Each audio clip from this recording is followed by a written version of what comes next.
The digital divide is a prominent issue that affects people all over the world. No country is exempt, but some are faring better than others. According to Yeoman's 2014 article, Digital Divide Within the Context of Language and Foreign Language Teaching, the digital divide is the gap between those having enough access to information and communication technologies and those who do not have. It can be seen that Canada, the United States, Australia, and parts of Europe have internet accessibility and many users.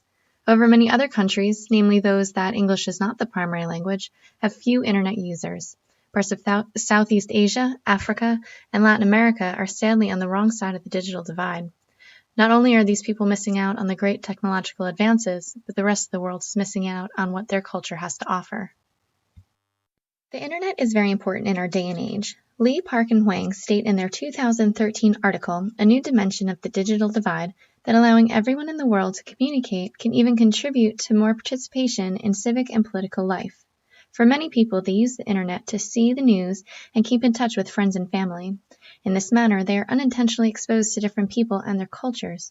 Bridging the divide can lead to a better understanding of the world and creating tolerance among its inhabitants. Continuing, in Lee, Park, and Huang's article, they show how a variety of demographics such as race, age, income, and education can affect how deep the divide is. Similarly, Yeoman states in his article that, from a 2007 survey, 45% of all internet media is in English, while only 3.8% is in Spanish. He shows that non-English speakers have a rather limited scope in the digital world. This, of course, negatively affects people of other cultures as well as English language learners and their family. For ELLs in the United States, the digital divide is a common issue. Firstly, they may originate from a culture or country that was greatly behind in technological advances, thus limiting access to the internet. These students may not have used common technology before, like computers. Likewise, their family members may face the same obstacles. Secondly, the ELL and their family may not own a computer or have access to the internet in their own home. And thirdly, since the internet was mainly created in the English language, they may not understand what they are reading or hearing. In Srinivasan's 2012 article, Rethinking Digital Cultures and Divides, he recognizes this issue, advocates that the divide is more than an economical standpoint, but between those who speak English versus those who do not, pointing to the importance of creating and sharing digital content in languages other than the dominant ones. Though it will take many years to bridge the digital divide, it is something that needs to begin right away, and the first place to start is at home. When focusing on ELLs, school can be a powerful tool in bridging this cultural and digital divide. Schools have many resources that can be utilized. For instance, they can provide use of the computer lab before or after school. They can help instruct ELLs as to how to use the computers and internet. Plus, they can allot a buddy familiar with technology to an ELL so that they can keep up in the classroom. In order for this plan to take place, the ELL and the school need to be provided with the appropriate technology. Reliable computers and high-speed internet access are necessary.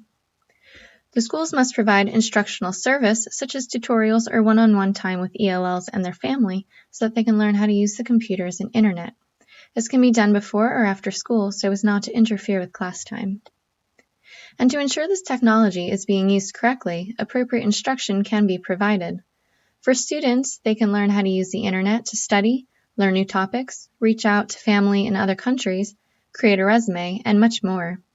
For family members, they can learn how to apply for jobs, find doctors and make appointments, monitor their finances, and beyond. Finally, Wang, Feng, Law, Lam, and Lee believe that everyone in the world deserves access to the internet, referring to this as having e-citizenship. They state in their 2009 article, Tackling the Digital Divide, that e-citizenship entails a new form of rights that the states must guarantee, namely to take part in the information society enabled in modern information communication technology. It is the hope that everyone in the United States will be able to access the internet, regardless of age, culture, primary language, or income in the upcoming years. Bridging the divide can better everyone's lives and keep everyone connected and up to date on events taking place in our country and in the world.